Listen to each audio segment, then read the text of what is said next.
name is Kai Frazier. I am the founder and CEO of the EdTech platform KaiXR. On my learning platform, students get to use VR, AI, and even game design to complete their classroom lessons, which deepen learning and boost student engagement. So for the last 5 years, I've built the company in the San Francisco Bay Area. And last fall, I moved to Birmingham to work with schools in the city, in the state, and in the larger Southeast region. So building an EdTech company and scaling it is no easy task, and it really depends on crucial partnerships between government, nonprofits, and even corporations, which in return scales innovation and education. So today we're going to be discussing how to build a thriving K through career education economy. Doing so empowers students, it fuels innovation, it creates new workforces, and it attracts businesses to the region like myself. So the big question is, how do we get there? Our fantastic panel is made up of a diverse ecosystem that makes it happen. So over the next 30 minutes, we're going to explore how collaboration across all those sectors is key to creating a robust education ecosystem. So without further ado, let's meet our panelists. I'm going to ask all of my panelists to keep their responses to 2 minutes, please. And to get started, I'm going to have you all introduce yourself and tell me your why. What was your catalyst to getting in education? And Dr. Herring, I will start with you. Thank you, Kai. Let's give a hand for Kai because I think she's amazing, as well as this panel. So noting the 2 minutes, so I'm Dr. Lisa Herring, and I have the opportunity to serve as the president of the Propel Center. The Propel Center is the nation's first and only innovation tech hub designed solely to support historically Black colleges and universities. Our founding funders are both Apple and Southern Company, and we continue to grow our industry partners. In addition to that, prior to serving as president of the Propel Center, I had a unique opportunity to also serve as superintendent most recently of Atlanta Public Schools, and before that, superintendent of Birmingham City Schools. And so that's been an amazing part of an educational leadership journey. I've also been given the opportunity to work under our current U.S. Secretary of Education, Dr. Miguel Cardona, as strategic advisor to Secretary Cardona, and that'll bring me directly to your question because of time. The how and why of that. During my role as superintendent, I didn't realize that we all know that there are always others watching, but one of those that was watching the work, and particularly the innovative work in the K-12 school system that I've always had a passion to lead, one of those was, of course, Mr. Secretary. Looking for school systems across our country that are thinking beyond the traditional format of how we must reimagine education, reimagine classrooms, and disrupt the traditional while also thinking about the trajectory of our students once they leave us, if not before, and the workforce and where that innovation takes place. That is what drives me. That is what is a part of my why, and my ultimate why began when I became a mother, the mother of my own daughter, who is now 27, who would ask me questions as she watched me lead school systems and challenge what was oftentimes boredom in her giftedness, but also challenge what would this make me ready to do when I leave. And I took that personally and professionally. Thank you so much, Dr. Herring. LaToria, I'm coming right over to you next. Hi, well, welcome everyone. I'm LaToria Foy, Director of Economic Mobility at EdFarm. We are an EdTech nonprofit organization, and our mission is to grow digitally fluent learners and cultivate change. To answer the question, and I love that you gave the perspective of your daughter, because I'm the daughter of an educator. And so to be in a place and to see my mom every day in and out with her students, wanting to make an impact, wanting to make a change within the classroom was very impactful for me as a student. And so for me to be able to do this work, not in education directly, not as a teacher, but to impact and provide resources from the seat that I sit in now has been impactful for me. I always wanted to open up opportunities where people who didn't have access now can find those resources and have access and can grow their learning. And so it has been a catalyst to my work to continue to make sure that the knowledge that I hold is knowledge that's not just held with me, but given to everyone. So. Thank you so much, LaToria. And Nicole, I'm over to you. Tell us more about you and your why. Awesome. Hi, everyone. I'm Nicole Pezent. What a privilege to be on this panel. I love places where intelligence meets passion, and as we talk, I know that you will see that this panel definitely represents that. I started working for an EdTech company that was based here in Alabama, software technology, Chalkable. We all used to get our grades from that. Remember that? Yeah. It was actually founded in Mobile, Alabama, and through that work at that company, I was able to have a tremendous amount of mentors, not only in the business education sector, but with the educators that I was exposed to through that work. Through that work, when I really came to a perplexing place in my career, I wanted to take on big challenges in education. Well, there's no shortage of those challenges in education, right? So those of you that are thinking about going through an entrepreneurial journey and what have you, I laid out those challenges and I landed on the challenge of we have such great EdTech resources available to us in education, yet I felt like there were huge walls in implementing that education technology effectively in schools. And so that's the challenge that we set out. I founded Glimpse K-12, which is based out of Huntsville, Alabama. And last year, that company was acquired by Level Data Inc., which is how I got to that company. But we still serve school districts school districts all over the nation, namely Alabama. I've had the privilege of working with Birmingham City Schools and Mark Sullivan on their efforts to make sure that they are getting the return on investment for what they are implementing in their schools, but most of all, that their students are being highly served by the resources that they have access to. That is my why, that is my passion, and it is no small feat in education. Thank you. Thank you. And we're going to run that back. Selling your company and having that exit, that's worth a clap. So we're going to clap for that. Congratulations. Thank you. Thank you. All right. So getting into the questions. So first, Dr. Herring, I have one for you. So with your background as a superintendent, working with the Secretary of Education, and now also leading the Propel Center, what unique insights can you share about the importance of cross-sector collaboration and building a strong K through career education system? No, so I really appreciate the depth of that question, and we'll still keep in mind our timetable here. I feel grateful for having had the experience to not just lead school systems, but work within them. Furthermore, as a leader of a school system, particularly urban school systems, as superintendent, some of the takeaways that I want this audience to also take away with are as follows. First and foremost, we all know that the work in public education does not happen in silos. It's not the classroom teacher by him or herself, nor is it the principal or the district or the board. It takes many. It takes partnership. And as we enter into the subsequent years of the future, partnership has to look a lot different. It's not just the imperative partnership of post-secondary institutions, but it's also the partnership of corporations. When we are having conversations, even in the midst of day-to-day activities around how do we infuse AI, artificial intelligence, into not just practice, but policy, when we have students who have found a comfort level that might be more with devices than they are with people, we should not look at that as an opportunity of fear, but as an opportunity to learn more. How do we create an intersection that allows for teaching and learning, as well as technology and workforce development, to collide, so that we ensure that our children here in the United States are globally ready to not only create careers and opportunities that we can name, but also create and define careers that we cannot? That's important. That's critically important. And so that intersection is heavily relied upon by partnerships, as well as intentionality in how we reimagine classrooms and how we reimagine our optics of our children, our optics for our teachers, and our optics for our partners. So what does that mean? When we see others with devices in hand, just like many of you, that should not trigger fear, it should trigger curiosity. How do we capture curiosity and curate opportunities, whether it is creating a learning platform, whether it's thoughtful about how do we interface with school systems, and how do we reimagine and transform the way that we convey and create education and educational experiences. The other thing I'll say, because there's so much embedded in that, is at the national level, there's been a great thoughtfulness. So if you're not familiar with Raise the Bar, Lead the World, the platform platform that exists, and I'll talk about that perhaps later. That in and of itself, that is a platform that is designed for us to be thoughtful around how we align our work.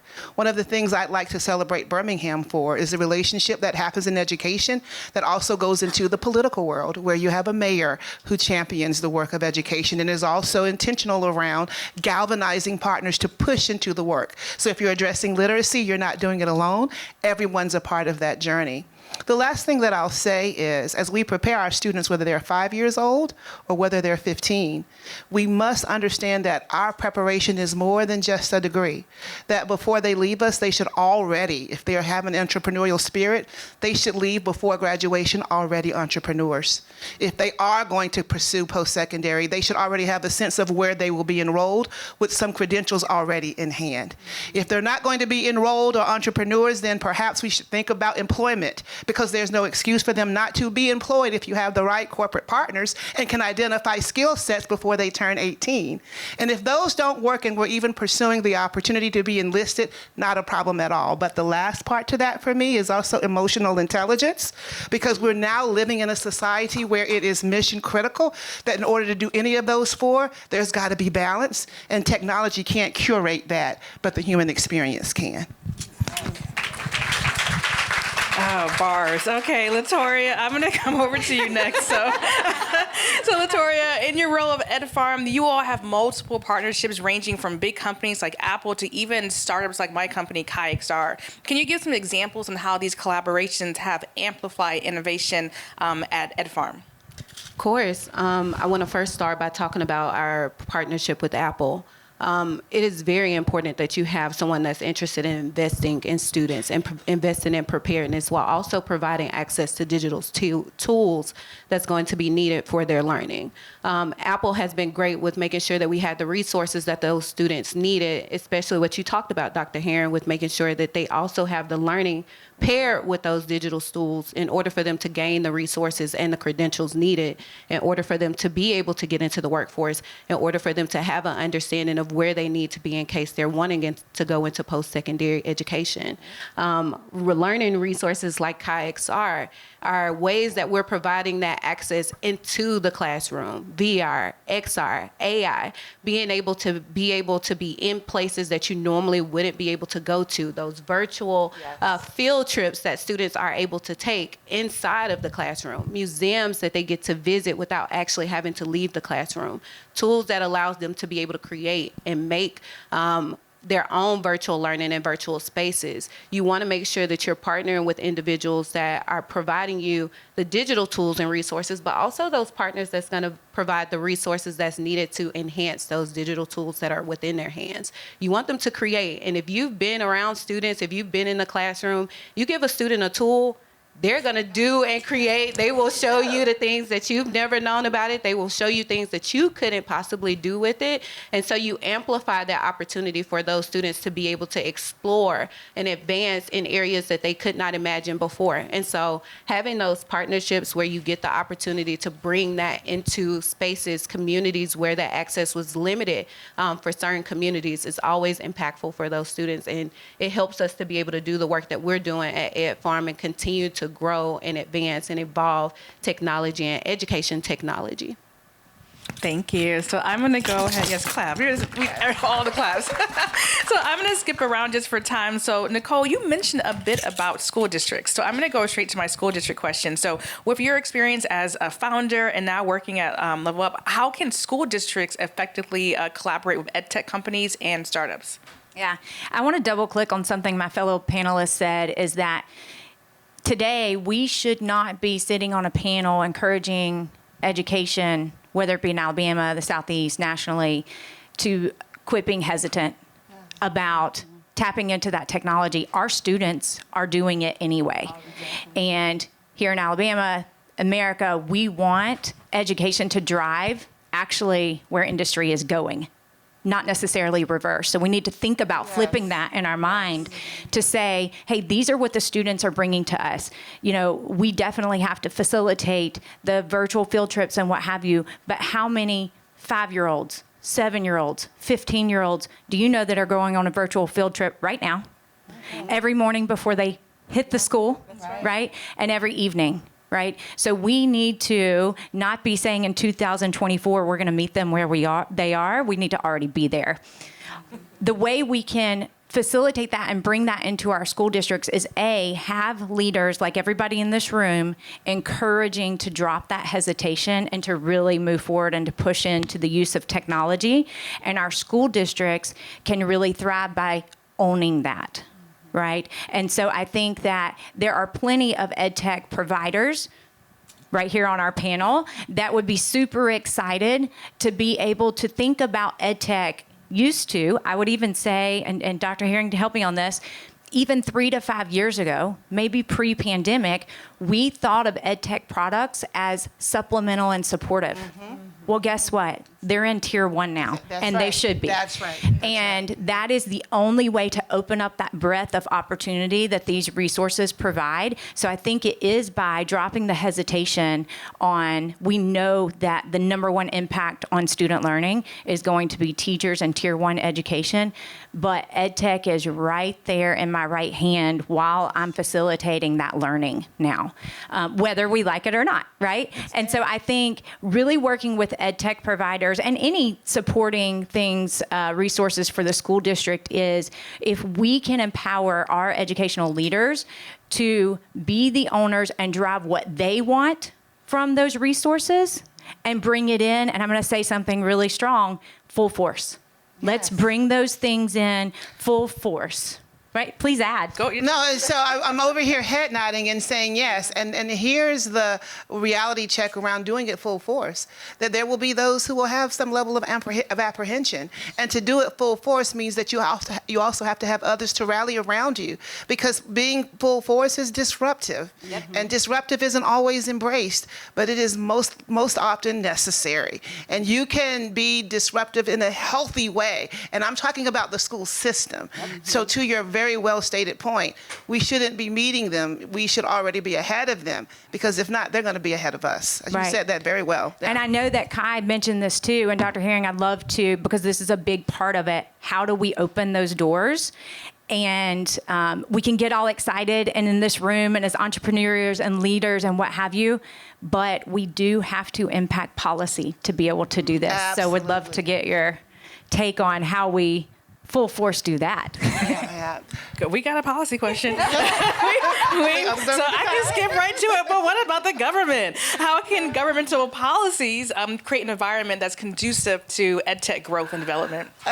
So a couple of things. Was that for me? It was here. I just skipped around. It's here. So a couple of things relative to policy, and having now experienced the journey where I've been able to see it at multiple levels, from being a classroom teacher to a counselor to a district administrator to superintendent to being able to work beside Secretary Cardona.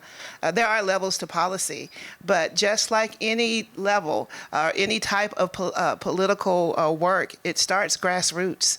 I think so often we forget the power that we have at hand in our everyday, day-to-day existence, that we very frequently forget the power of our voice and influence around the development of policy, whether it is a teacher or a classroom or a cohort of them, whether you are a superintendent sitting in a school board. When your teachers begin to rally and the voices of those that you serve, your constituents, start to articulate their needs, that is power. That's where we pay attention. That is no different at any level, to be very clear, right?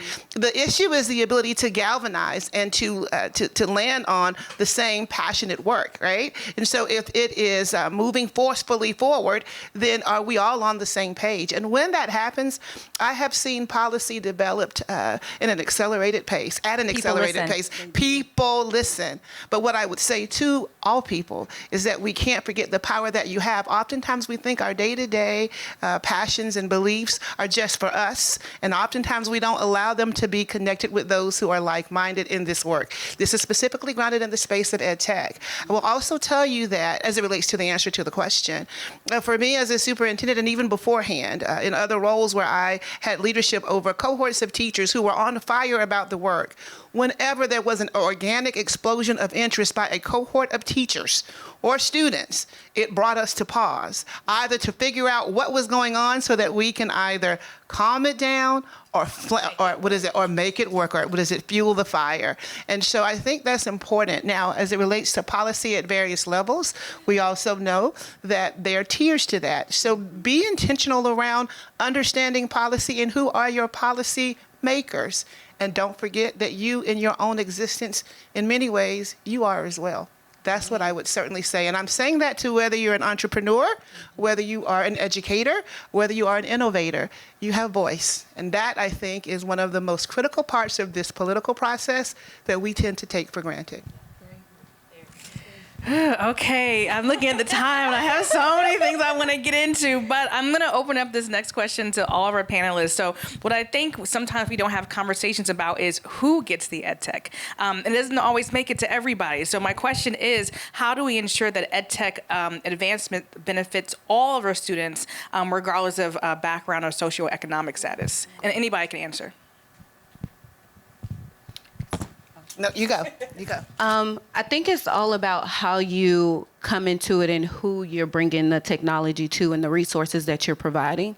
You want to make sure the lens that you're creating from is a diverse lens. It's providing the equity, it's providing the access to those students. It's the opportunity for them to be able to engage in the learning at any stage and period of their life. And you want to make sure that the tools that they have are going to be accessible and resourceful to them. And so it's really just making sure that you're opening up a door for those students that does not break a barrier for them, making sure that we're providing the necessary tasks and tools that they're going to need. I would also add to that, I think one of the things about accessibility, again, back to leadership, making sure that we're covering all those bases. But one thing that we missed sometimes is, in order to provide access, you also have to get the students interested.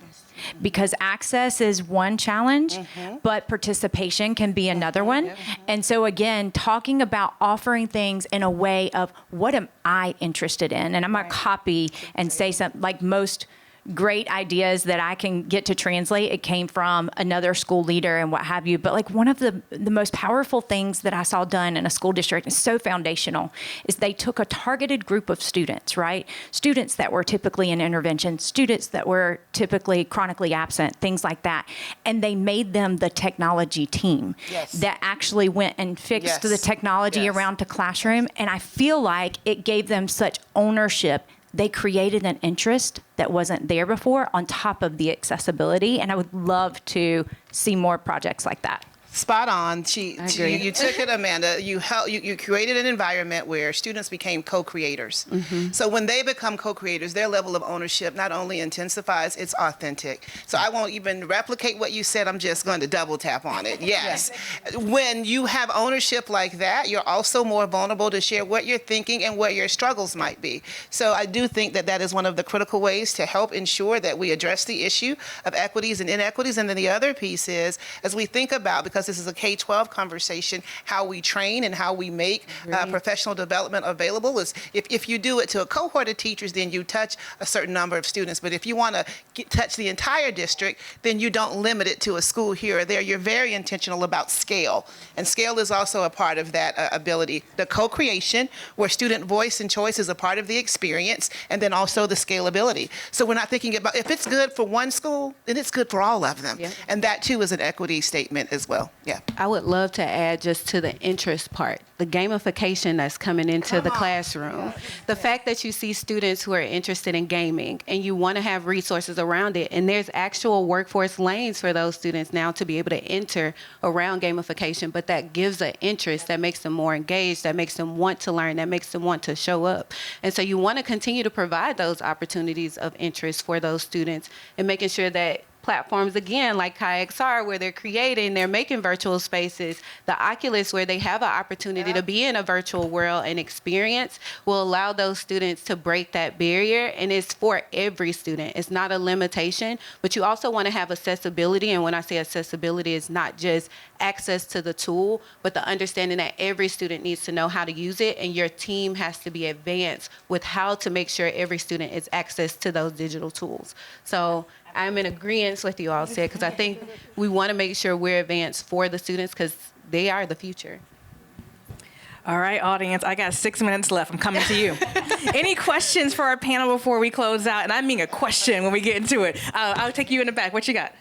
All right, so first of all, I want to say that I actually am excited to hear you guys talk because something that you said that to not shy away from the technology. And that's such a big deal because I'm a product designer. My job is to take patterns from existing products and build patterns for new products to basically make them more accessible to people and to build interfaces that are user-friendly. So everything that you guys are saying right now, it rings so true because, like you said, you're not going to take a kid away from their phone. I grew up hating school. I absolutely hate school. I hated it now, and I hated it when I took college. And that's all right. The thing that happened was once I finally got into my industry, the first thing that I said I wanted to do was I wanted to work in 3 different industries. These are my top 3 dream industries. Number 1 is education, number 2 is healthcare, and number 3 is financial. And the reason why education is number 1 is because I have a nephew who just graduated from high school. He's in college. I have a daughter. She's 9 years old. They play with their phones the same way millennial me play with my phone. So we grow up with this technology, and I think that I guess my question is more of a suggestion rather, because everything that you guys are doing right now is so important. And the answer to your question of how do you acclimate people to these new technologies and also how do you acclimate students to these technologies is user interface. That's right. Building digital products and actually right. taking the data that the data that's already out into the world. I take that data and I build products based off of these things. And there's so many product designers here in Birmingham and just at large that are jumping for the idea to do something that's meaningful. Because if you look at my industry as a whole, I think the lady last night was talking about the Facebook files. The reason why she did what she did and the reason why so many other people are doing what they're doing when it comes to these big tech corporations is because as a designer, our number 1 thing is ethics.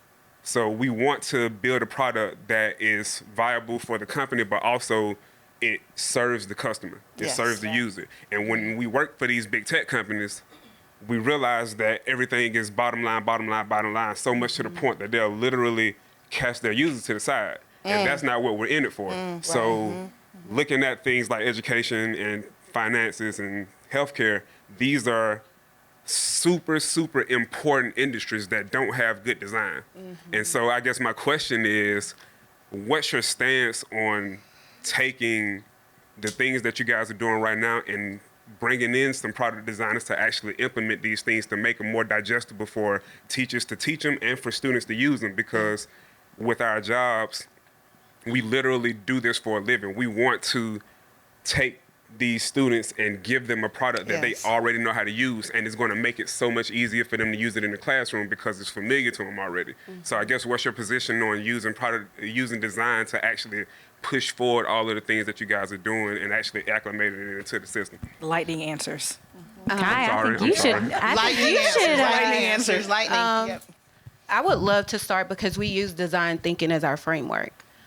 We actually create from the aspect of a user. And so even for our students, when they're creating projects, because our students create apps, we've had in this past, I think, year, 1,000 apps that these students have created. But we take from that an understanding that not only are they going to be the designer, they may be the developer, they may be the manager of the project, but we want them to always think about the user first. Who's going to experience that application? And so even within our work, as we create courses, as we're developing as an organization, we work from a design standpoint. We use feedback from individuals to make sure that what we're creating is for them. We're trying to make sure that community also understands that we have the resources that you need because we thought of you when we were creating these courses and creating the experience for the students. We have teachers, we have students that we're getting feedback from. We have adult learning programs, so we're getting it from everyone to make sure that whatever we're bringing into the community looks like the community that is serving, but it's also connected to the industry and what they're interested in and the opportunities that they would be able to land into.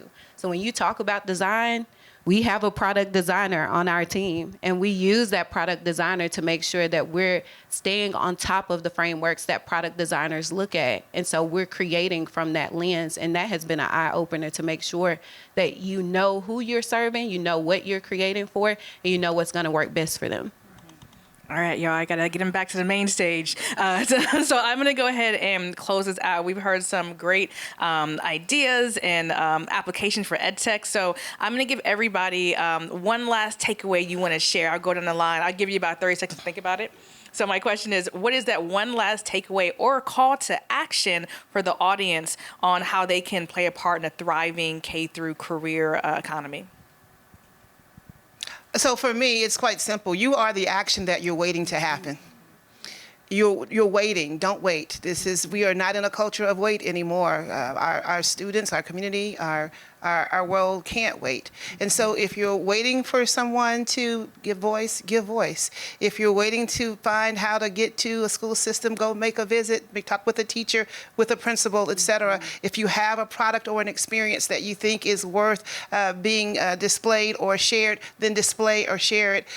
If you're not sure how to do it, find someone who can help you get there. You are the process that you are waiting for. You are innovators, creators, disruptors.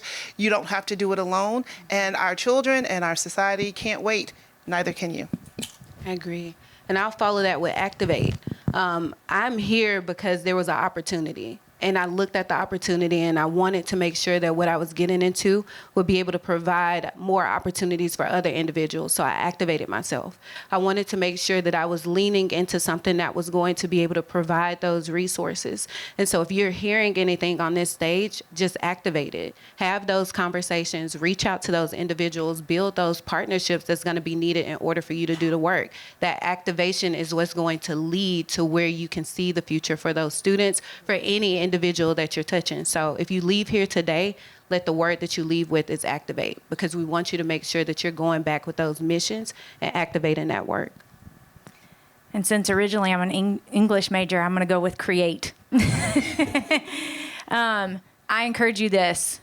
I was 37 years old when I left my great career at a very stable company to start this company to help a real problem in education. My only regret is that I would have started earlier. And how many times do you hear that? I was not a tech co-founder, right? I was a person with a passion for a big challenge in education. I knew how to talk to people. I knew how to find the people that I don't know things. I heard a mentor way long ago, 10 years ago, on a panel say, somebody said, "How did you know how to do that?" And he said, "Well, I went to Google and said, da, da, da, da. I went to Google." And my entire journey in this company that I've now exited from, there was a lot of that. There was a lot of text, and maybe this person will answer me back. And here's what I will tell you. More people will help you and answer you back than you will ever imagine. And here we sit with a company that has helped many, many school districts, and it's right here in Alabama. And so I will say this, if I can do it, you definitely can do it. And that is my call to action to you. One more round of applause for our amazing panel, please. Thank you so much for joining us, and we'll see everybody on the main stage. Have a good Friday.